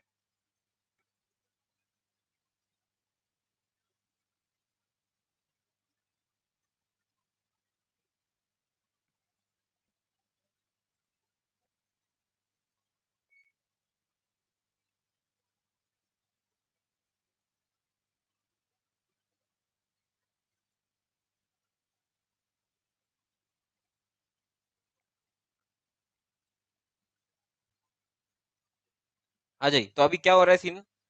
अगर आफ्टर जीएसटी क्या सीन हो रहा है, ध्यान देंगे। आफ्टर जीएसटी क्या सीन हो रहा है, ध्यान देंगे। जब गुड्स कहाँ से आ रहे हैं? पंजाब से। कहाँ पे आ रहे हैं? दिल्ली में गुड्स आ रहे हैं, तो क्या चार्ज होगा? और दिल्ली वाला बंदा जब सेल करेगा तो क्या करेगा? C+S। इसमें किसी को प्रॉब्लम है कुछ अभी तक के? हाँ, एक क्वेश्चन यहाँ पे आपने पूछना चाहिए था, सर दिल्ली ये राज्य है या यूटी है? तो ये एसजीएसटी लगाएगा या यूटीजीएसटी लगाएगा? ये सवाल आपने पूछना चाहिए था। सवाल समझ गया सबको? तू सांगून दे ना काय आन्सर आहे, तेवढं पाठ करून घेऊ आपल्याकडे नाही एवढं विचार होत। फिर बेटा आपके लिए ये कोर्स सही नहीं है, ठीक है? वो तो करना पड़ेगा। सर आपल्याकडनं जास्त त्रास नाही घेतला जात, त्रास घ्यायचाच नाही, एंजॉय करायचं। यस। Yes no? चलिए, तो बताइए, यूटीजीएसटी या एसजीएसटी? कुछ लोग कोरस में नहीं गए। S G GST. तू तू पहिलं बोलून जीएसटी। कोरस समझता है आपको? एक प्लेबैक वॉइस होती है, जो एक मधुर आवाज होती है किसी की, मेल फीमेल वॉइस, बराबर। और पीछे होते हैं ना ला ला ला ला करते हैं, वो होते हैं कोरस, ठीक है? यस। जिसके लिए अपनी आवाज बनी है, मतलब ठीक है। यस, हाँ जी। तो मूविंग फर्दर, अब क्या करें? यहाँ पे लगेगा एसजीएसटी। रीजन, वो यूनियन टेरिटरीज जिनके पास अपनी असेंबली है, क्या है? असेंबली क्या होती है? लेजिस्लेटिव, पता है ना आपको? विधानसभा और विधान परिषद। लेजिस्लेटिव असेंबली और लेजिस्लेटिव काउंसिल, जिनके पास अपना ये है, वो लोग, उन्होंने क्या किया? उन्होंने क्या किया? क्या जो जीएसटी एक्ट है उसको अपनी इस असेंबली में पास करा दिया। तो उनके पास आने के बाद वो क्या बन गया? एसजीएसटी। भले ही वो क्या है? यूनियन टेरिटरी, बट उन्होंने पास क्या किया? एसजीएसटी। इसलिए डिस्पाइट ऑफ बीइंग यूटी, वो लगाते क्या है? ऐसे दो ही लोग हैं जिन्होंने होशियारी मारी, वो एक है दिल्ली, दूसरा है पांडिचेरी। इनके पास अपनी अपनी क्या है? असेंबलीज है। तो सर आपके कहने का मतलब है यूनियन टेरिटरीज के पास असेंबली नहीं होती है? जी नहीं। इसलिए यूटीजीएसटी एक्ट जो है ये अपने दिल्ली के पार्लियामेंट में पास हुआ है, लेकिन एप्लीकेबल किसको है? यूनियन टेरिटरीज को, क्योंकि वहां पे क्या नहीं है? असेंबली नहीं है। समझा क्या लॉजिक अभी? हाँ जी, कुछ नहीं होता, पर पार्लियामेंट में पास कर लिया ना उन्होंने। नहीं तो that is a question which can be asked to you in interview. तो आप ये दिल्ली बिंग ऑन यूटी, उधर तो यूटीजीएसटी लगेगा। तो this see certain things are there, parliament रहने का उन्होंने बेनिफिट उठाया है। क्यों बेनिफिट समझ लीजिए अभी आप। कल जाके अगर कुछ सेंटर और स्टेट का झगड़ा इस कदर बढ़ गया, इस कदर बढ़ गया, खुदा ना खास्ता ऐसा हो, लेकिन उन्होंने बोला कि आमचा एसजीएसटी आम्ही पाहून घेऊ, हो सकता है। या central government may do not want to give an exemption to certain products, but based out of the vote politics, state government may say tomorrow that we want to exempt this product, even though center is not exempting. You don't need to pay SGST on this thing. So in order to do it, you must have a full-fledged control over that act, and when it will come, only when you have passed it in your parliament, because UTGST is driven by central government, since the UTs are not having parliament. तो इन्होंने control अपने पास रहे, इसलिए parliament भी है तो क्यों पास ना करे भी। तो एसजीएसटी पास करेगा, इसको डीजीएसटी नाम दे दिया, मतलब Delhi GST act. Is it clear? हाँ जी, क्या हो गया? कुछ नहीं मिला, इसलिए तो नाराज है। तो आपके राज्य में बेचो। इसलिए जीएसटी में देखो ये जो मिल रहा है ना कॉम्पेंसेशन, ये क्यों मिल रहा है वो आगे अपन देखने वाले थे। क्यों मिल रहा है? क्योंकि जो स्टेट में गुड्स जा रहे हैं ना, वो स्टेट को बेनिफिट हो रहा है। जो स्टेट से जा रहे हैं, एक्सपोर्टिंग स्टेट, एक्सपोर्टिंग मतलब आउट ऑफ इंडिया नहीं, अभी महाराष्ट्र, गुजरात, कर्नाटक, तमिलनाडु ये मैन्युफैक्चरिंग है। उत्तर प्रदेश, बिहार, दिल्ली, झारखंड वगैरह आप देखोगे ये क्या है? कंज्यूमिंग है। वहां पे इंडस्ट्रीज है क्या? अपन माल बनाते और उधर भेज देते। तो वही बात बता रहा हूं मैं। तो अगर ये पंजाब है, ये मैन्युफैक्चरर है, दिल्ली कंज्यूमर है, तो पंजाब वाला क्या चार्ज करेगा? क्या चार्ज करेगा? जो किसका रेवेन्यू है? तो पंजाब को क्या मिला? खुद को, स्टेट को। स्टेट को तो कुछ मिला ही नहीं ना ट्रांजेक्शन में। ये स्टेट ने क्या चार्ज किया? आईजीएसटी, जो किसको मिला? तो पंजाब को क्या रेवेन्यू मिला ये ट्रांजेक्शन में? तो जब गुड्स जीएसटी के अंदर, जीएसटी के अंदर जब गुड्स अपन आईजीएसटी लगा के बाहर भेज देते, तो वो ट्रांजैक्शन पे आईजीएसटी चार्ज होता है, जो किसका रेवेन्यू है? इसी चीज पे ऑब्जेक्शन था बाकी स्टेट्स का कि आप चार्ज कर रहे आईजीएसटी। तो यही प्रोडक्ट पे अगर पुराना वाला सिस्टम होता तो हम क्या चार्ज करते? और ये सीएसटी में पंजाब बाद में शेयर मांगता था। तो जो तेरा क्वेश्चन, तो बिफोर जीएसटी क्या लगता था? और ये सीएसटी में पंजाब क्या मांगता था गवर्नमेंट से? शेयर। क्या ये मेरे स्टेट से गुड्स गए तो मुझे कुछ तो मिलना चाहिए ना। लेकिन जीएसटी आने के बाद में क्या आ गया? सीएसटी बंद होगा और क्या आ गया? और आईजीएसटी किसका रेवेन्यू है? सेंट्रल का, जो उन्होंने बोला हम नहीं देंगे आपको। किसको नहीं देंगे? तो पंजाब ने बोला मेरा लॉस हो रहा है, मेरे को नहीं आना जीएसटी में। बोले बदले में देखो क्या देंगे। पहले तो बोला बदले में हम क्या दे रहे थे को, power to tax service also. पहले सर्विस टैक्स चार्ज, सर्विस पे टैक्स चार्ज करने की पावर थी क्या? तो हम तेरे से जो इंटर स्टेट ट्रांजेक्शन पे तेरा रेवेन्यू लॉस हो रहा है वो समझ रहे, लेकिन बदले में हम क्या दे रहे हैं? तो तेरा कॉम्पेंसेट हो जाएगा। बोले फिर भी नहीं हुआ तो क्या देंगे भैया देखो? कॉम्पेन्सेशन देंगे। बोले मग तुमच्या शेअर द्याल का? ते तुला काय करायचंय? त्याच्यासाठी आम्ही दुसरा ऍक्ट आणू कि हमारे शेयर में से दे, या बजाज फाइनेंस निकाल के दे देखो। देखो तो तेरा क्या मिलना चाहिए? सिर्फ कॉम्पेंसेशन। Is it clear? हाँ जी। एनी प्रॉब्लम ऑनलाइन में अब तक?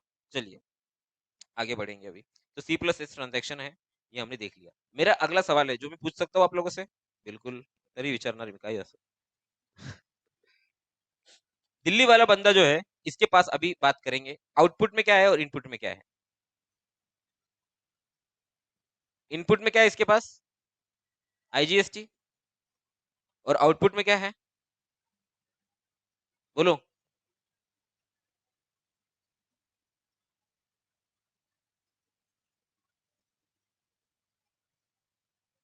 अब क्वेश्चन ये है, ये सी प्लस एस पे करने के लिए क्या वो आईजीएसटी का बैलेंस यूज कर सकता है?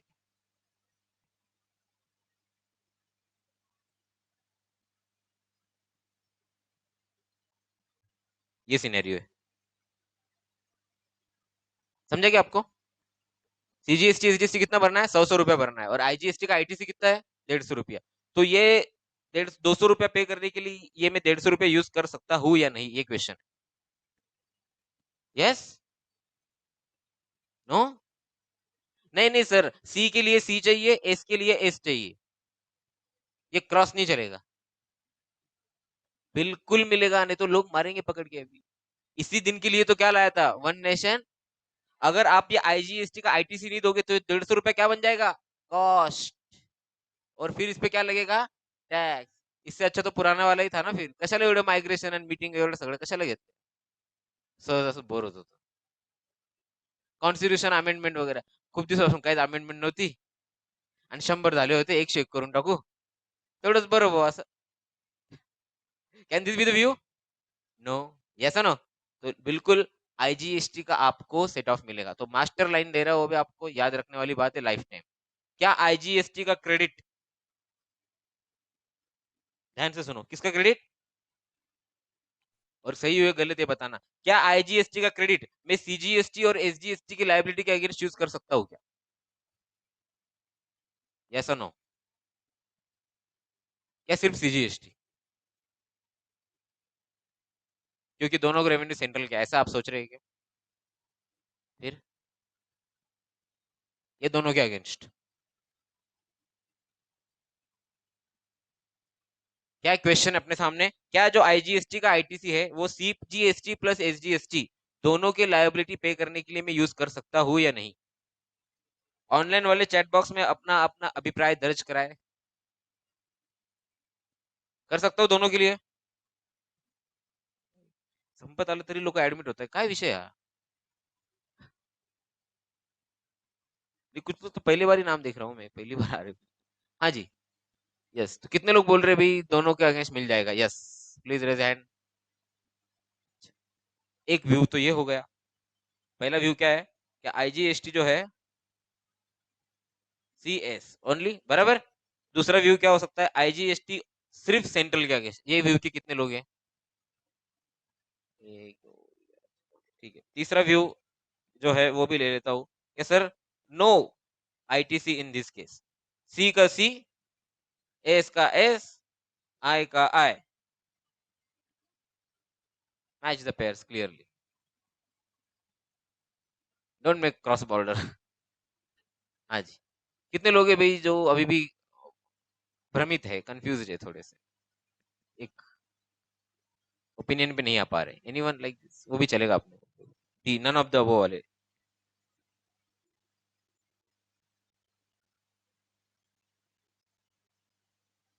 Only for CGST, CGST, CGST, क्या बात है? No only CGST, no only CGST. अच्छा, मतलब नो कॉमा ओनली सीजीएसटी, शायद तन्वी जी ये कहना चाहती हो। ठीक है, बढ़िया। हाँ मतलब भाई कुल मिला के देखा जाए तो वही बात है। तो चलिए नंबर 1 के लिए कितने ऑप्शन है आपके पास? कितने लोग बोले number 1? IGST sir, C S दोनों को दे दीजिए। तो आपके हिसाब से आईजीएसटी लाइक ओ पॉजिटिव, ये सबके लिए चलेगा? ऐसा ऐसा बोलना चाहते हैं आप? है क्या कोई ओ पॉजिटिव है आप में से? काफी लोग यार। ओ पॉजिटिव से यूनिक ब्लड ना। वो नेगेटिव रहता है क्या? अच्छा, नेगेटिव रहे, अच्छा नेगेटिव भी है कोई ओ नेगेटिव? है, इनके नाम हम लेके रखो।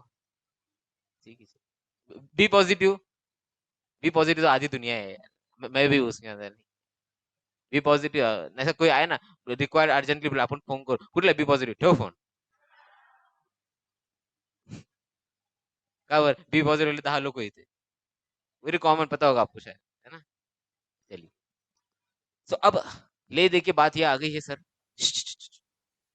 ऑप्शन नंबर 1 ही आपका सही जवाब है, क्योंकि लॉजिकल है।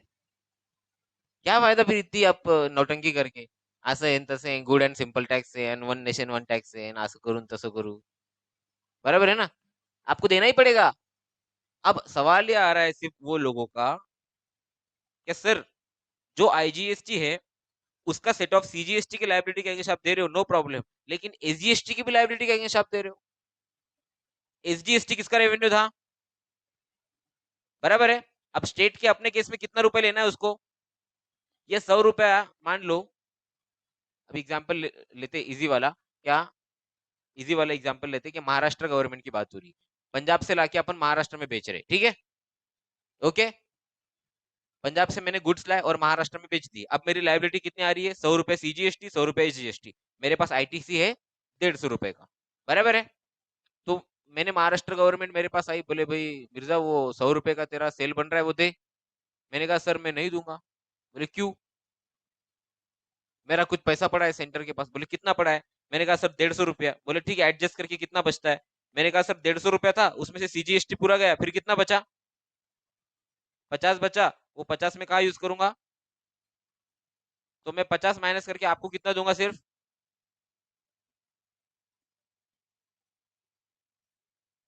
क्या मैं सही हूँ, सही हूँ ना। तो मैंने स्टेट गवर्नमेंट को बोला, महाराष्ट्र स्टेट को, कि मैं आपको सिर्फ कितना दूंगा सर, अरे बोले तू जो है 50 माइनस कर रहा है, ये हमको थोड़ी मिला है, ये तो किसके पास है। तो फिर मैंने क्या बोला, तो आप उनसे लेते क्यों नहीं, तो यही हुआ है, will take this amount from, तो अब सेंट्रल गवर्नमेंट के बुक्स में क्या एंट्री हो गई, उनके पास टोटल आईजीएसटी कितना था, उसमें से उन्होंने 100 रुपए किस में एडजस्ट कर लिया, वो तो खुद का ही था ना, और 50 रुपए किसको किया,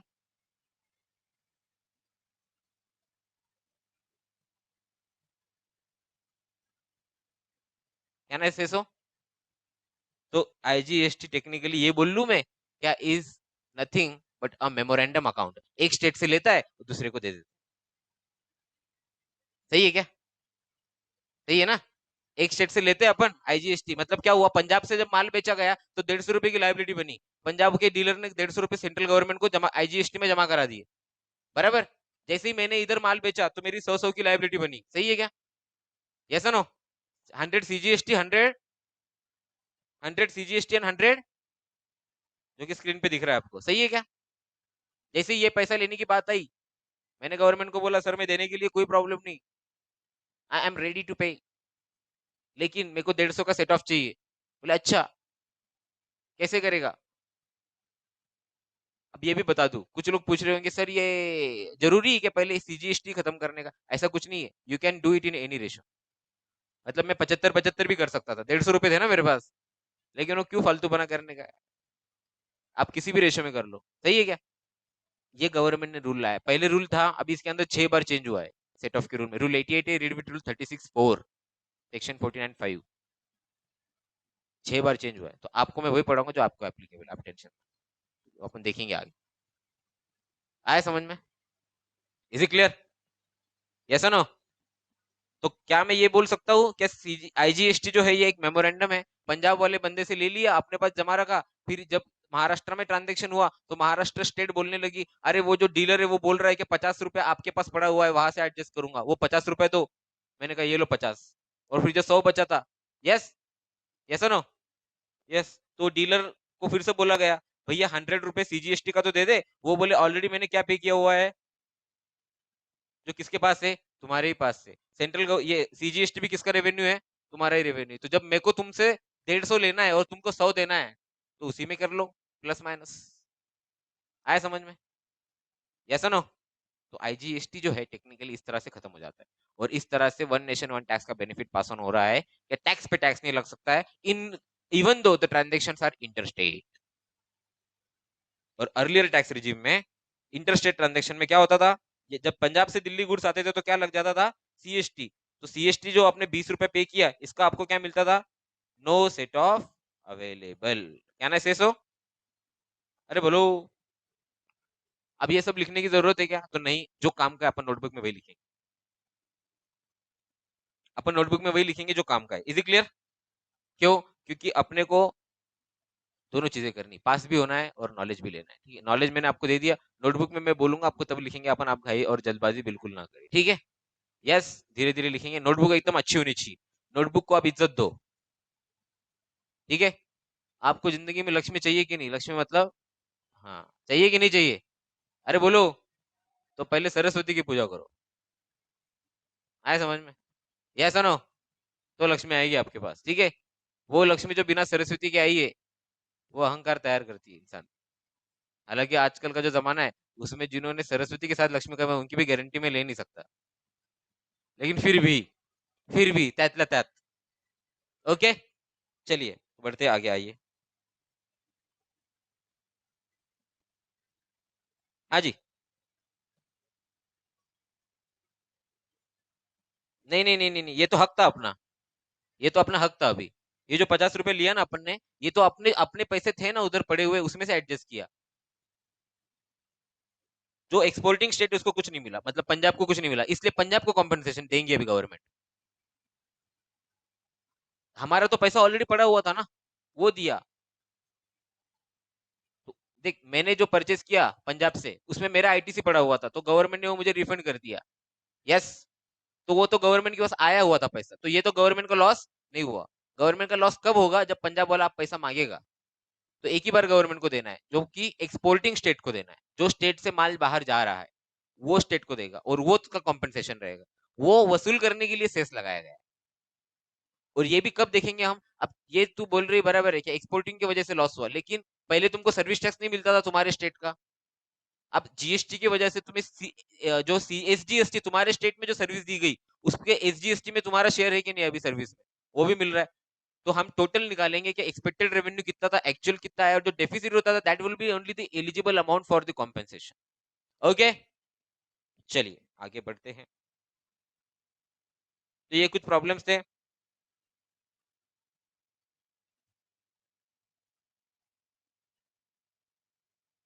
अब बात कर लेंगे फ्रेमवर्क की, जो कि सबसे इंपॉर्टेंट पॉइंट है। ये फ्रेमवर्क के अंदर सारे चैप्टर्स इंक्लूड है, ठीक है, ऑल चैप्टर्स, सारे चैप्टर्स जो है, और इंपॉर्टेंट कॉन्सेप्ट।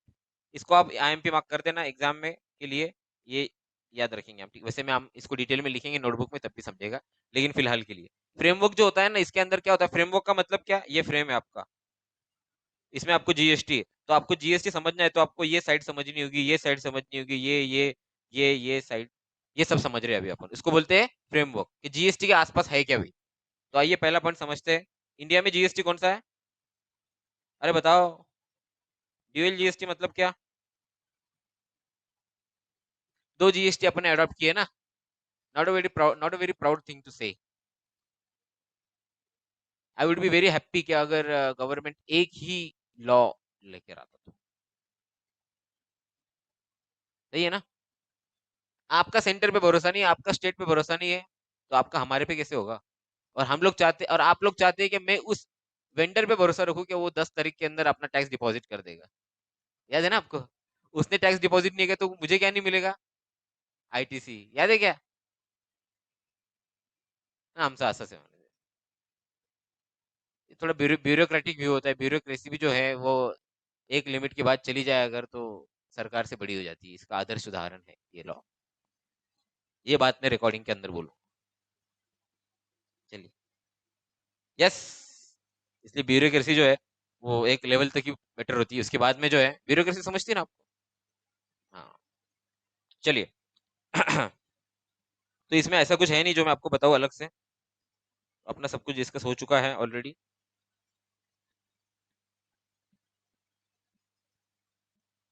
नींद आ रही है क्या आप लोगों को? वाटलस मला। अच्छा, आप में से कितने ऐसे लोग हैं जो नासिक के बाहर से आए और नासिक में रह रहे हैं? ऐसे कोई पेइंग गेस्ट या हॉस्टल पे रह रहे हैं? 1 2 3 4 5 6। किधर से मेजोरिटी आप लोग? नॉर्थ महाराष्ट्र? कलोन से कौन आया अभी? कलोन से? कलोन से आया? अच्छा, इससे मिलता हूँ बाद में मैं। चलिए। अच्छा, चलिए, तो बढ़िया है, आइए। आप लोगों के लिए सबसे इंपॉर्टेंट बात, वो जो मैंने बताई थी ना उस दिन, वो याद रखना। पढ़ते रहिए, ज्यादा सोचिए मत, और ये मत सोचिए कि अभी बहुत दिन के बाद घर के बाहर निकला हूं, अब तो जिंदगी जी लूंगा। कई बच्चे मुझे आते हैं ना आर्टिकलशिप के लिए। एक तो वेब सीरीज देख देख के दिमाग खराब हो गया है बच्चों का। वो जैसे वेब सीरीज में देखते हैं कि अभी बच्चे एंजॉय कर रहे हैं, हॉस्टल पे रह रहे, पीजी रह रहे, एंजॉय कर रहे, पार्टी कर रहे, वैसी नहीं होती लाइफ। उसी उसमें दिखती है, ठीक है।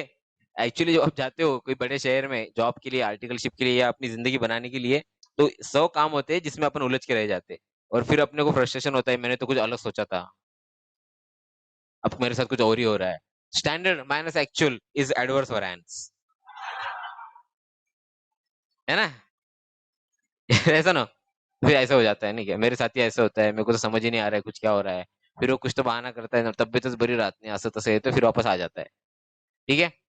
तो जो लोग गाँव से बाहर से आए, नासिक के बाहर से या और भी जहाँ से भी आए, prove to yourself that you are capable to do it. ठीक है? वापस वापस जाने का कोई ऑप्शन रखना मत जिंदगी में। चलिए, तो फटाफट आगे बढ़ते हैं। नींद आ रही है ना आपको? नहीं आ रही है ना अभी? हाँ, तो बेटा मत सो, ठीक है? हाँ। देखिए, टू बी फ्रैंक मेरे अंदर कोई स्किल नहीं है कि जिससे मैं आपको एंटरटेन करा पाऊँ। जैसे अभी मयूर सर गाना गा लेते हैं, अंकिता मैम गाना गा लेती, she has a very good voice, ठीक है? भूषण सर आपको टिप्स-विप्स मार के बता देंगे, ठीक है? कुछ ऐसे एंटरटेन करने की मेरे पास कोई स्किल नहीं है जिससे मैं आपको बता सकूँ। नहीं, उसके अलग पैसे लेता हूँ। चलिए आइए। नहीं, चलो बाकी है अपना और 13 मिनट बाकी है।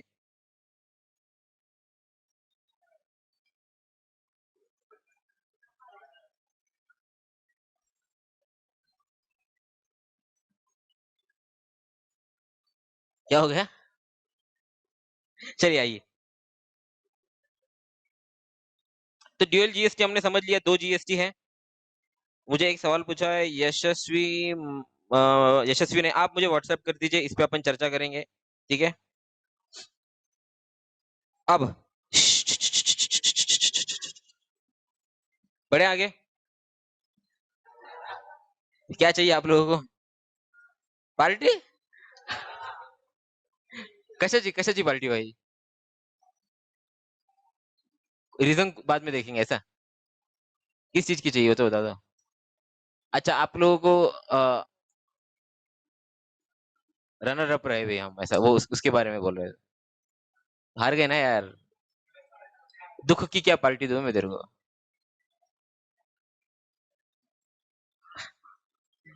ऑफिस पे एक्चुअली।